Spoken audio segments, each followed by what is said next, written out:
ہم نے امریکہ میں ایک ادارہ بنایا، اس کا نام تھا دارالہدا۔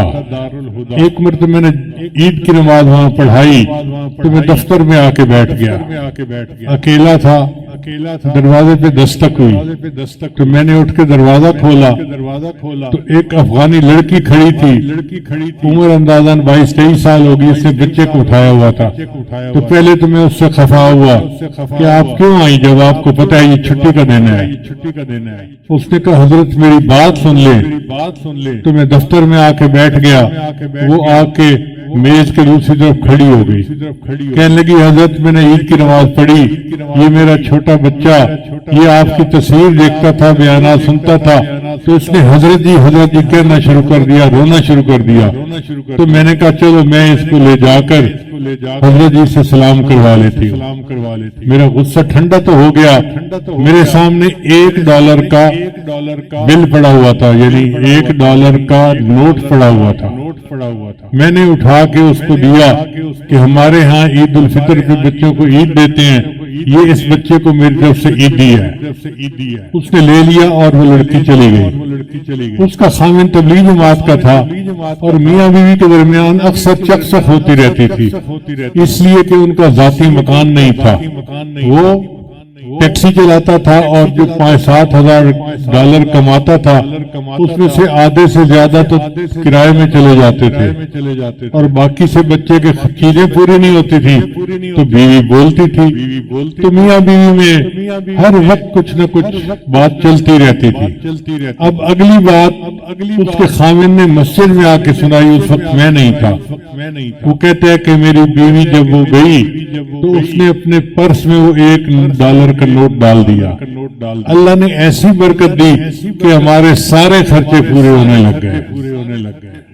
اب مکان لینے میں رکاوٹ یہ تھی کہ مکان کا ایڈوانس دینا پڑتا ہے اور وہ کافی بڑی رقم ہوتی ہے، اور میرا خامن سود کے اوپر مکان کی رقم لینا نہیں چاہتا تھا۔ وہ کہتا ہے کہ میری بیوی ایک دن بیٹھی تھی تو اس کو اس کی بہن نے بتایا کہ ہمارے علاقے میں ایک سٹور بن گیا ہے، اس سٹور کا نام ہے وال مارٹ۔ یہ اتنا بڑا سٹور ہوتا ہے کہ اگر آپ یہ مسجد دیکھ رہے ہیں نا تو ایسی شاید 10 مسجدیں اس کے اندر آ جائیں۔ اتنا بڑا سٹور بندہ ایک دن میں تو دیکھ ہی نہیں سکتا۔ میری بہن نے کہا کہ آؤ آج پہلا دن ہے، ہم جا کے وال مارٹ دیکھ آتے ہیں۔ میں نے کہا بھئی مجھے تو کوئی چیز نہیں خریدنی۔ اس نے کہا خریدنی نہیں، ہم جا کے دیکھتے ہیں کہاں سے گوشت ملتا ہے، کہاں سے گروسری ملتی ہے، کہاں ناشتے کی چیزیں، کہاں فلاں کہاں فلاں، اور تم جب جاؤ گی تو تمہیں آسانی ہوگی خریدنے میں۔ تو میں بھی ساتھ چلی گئی۔ اب سارا دن ہم اس سٹور کو دیکھتے رہے۔ جب باہر نکلنے لگے تو ان لوگوں نے باہر دروازے کے ساتھ ایک وینڈنگ مشین رکھی ہوئی تھی۔ وینڈنگ مشین کہتے ہیں ایک مشین جس کے اندر مختلف چیزیں ہوتی ہیں، پیسہ ڈالیں تو وہ چیز نکل آتی ہے۔ تو وہ کہتی ہے کہ جب میرے بچے نے وہ دیکھی تو اس نے پھر رونا شروع کر دیا کہ اماں مجھے یہ لے کے دو۔ اب میں پریشان کہ کہاں سے لے کے دوں؟ وہ کہتی ہے کہ میرے ذہن میں خیال آیا کہ اسی کا $1 جو عیدی کا دیا گیا تھا وہ میرے پاس موجود ہے، میں اس کو لے کے دے دیتی ہوں۔ چنانچہ میں نے وہ $1 کا نوٹ ڈالا اور ایک چیز نکلی جو اس کو میں نے کھانے کے لیے دے دی۔ میں نے اللہ کا شکر ادا کیا کہ چلو بچہ بھی مطمئن ہو گیا اور $1 بھی کام آ گیا۔ کہتی ہے دوسرے دن کال آئی کہ آپ نے اس دن جب افتتاح ہوا تھا کوئی چیز خریدی تھی؟ تو میں نے کہا میں نے بھی ایک چیز خریدی تھی۔ کہتے ہیں کہ تم سلپ کا نمبر بتاؤ۔ میں نے جب سلپ کا نمبر بتایا تو وہ کہنے لگے کہ اس کا انعام نکلے۔ ہم نے لکی ڈرا رکھا ہوا تھا کہ پہلے دن جو کسٹمر آ کے خریدیں گے ہم ان میں انعام بانٹیں گے۔ اب وہ آپ کا انعام نکل گیا ہے، آپ اپنے ہسبینڈ کو بھیجیں وہ انعام لے جائے۔ کہتے ہیں میرا خامن گیا تو اس کو ایک بہترین نئی کار مل گئی 0 میٹر۔ خامن نے مجھے آ کے کہا کہ دیکھو ہمارے پاس گاڑی تو ہے اگرچہ پرانی ہے، گزارا چل رہا ہے، ہمیں کیوں نہ گاڑی کو بیچ کے مکان کا بیانہ دے دیتے ہیں۔ چنانچہ ہم نے گاڑی کو بیچا اور وہ پہلے دن $45,000 کی بک گئی۔ یہ بڑی رقم تھی۔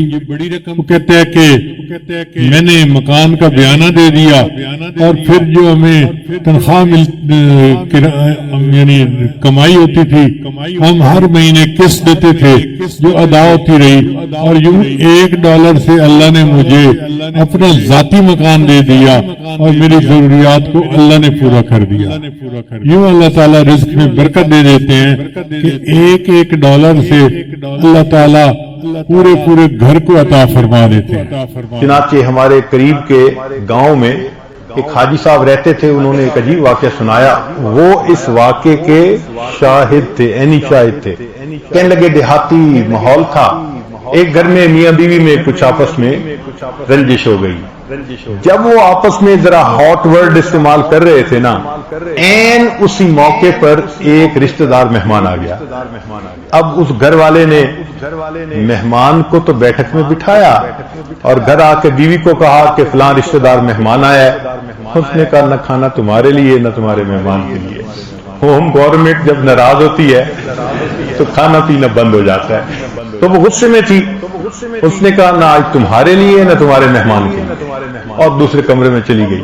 اب یہ بڑا پریشان، خیر آیا مہمان کے پاس بیٹھا، اس کے ذہن میں خیال کہ بھائی مہمان آیا ہے، تھوڑی دیر میں کھانے کا وقت ہوگا، میں اس کو کیا بتاؤں کہ میرے گھر میں کیا مسئلہ۔ چنانچہ اس نے سوچا کہ یہ جو ہمارے گھر کے بالکل سامنے والے پڑوسی ہیں نا، یہ بھی رشتہ دار ہیں اور ہمارا ان کے ساتھ بہت بے تکلفی کا معاملہ ہے۔ وہ ان کے پاس گیا اور کہا جی کہ میرے گھر مہمان آیا ہے اور میری بیوی کی طبیعت ٹھیک نہیں، حالانکہ اس کی تو نیت ٹھیک نہیں تھی مگر پردے رکھنے پڑتے ہیں۔